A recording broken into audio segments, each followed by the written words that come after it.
হার না মানা লড়াই করছেন, তখন তিনি বলছেন, a man is not born for defeat, man can be destroyed but not defeated. একজন মানুষকে তুমি কোনোভাবেই পরাজিত করতে পারবে না।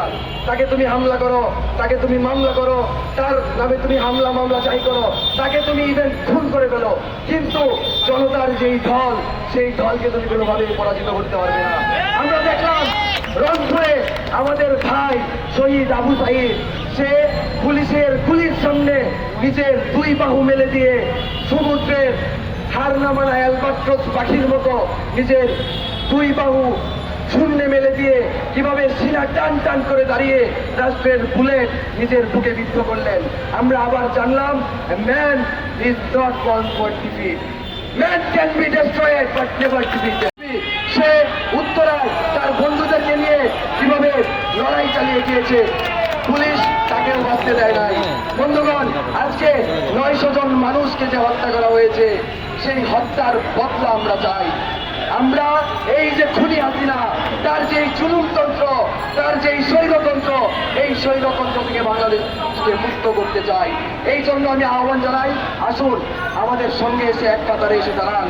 জনতার দলকে কেউ আটকাতে পারবে না, বাংলাদেশ মুক্ত হবে। আমি শেষ করছি, রক্তের দাগ যদি পুষে রাখে রাখ, রক্তের দাগ আজ দিচ্ছে ডাক, দুঃশাসন নিপাত যাক, স্বৈরাচার নিপাত যাক।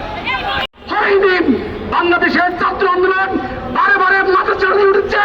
বাংলাদেশের ছাত্র আন্দোলনের মধ্য দিয়ে এদেশের ইতিহাস রচিত হয়েছে।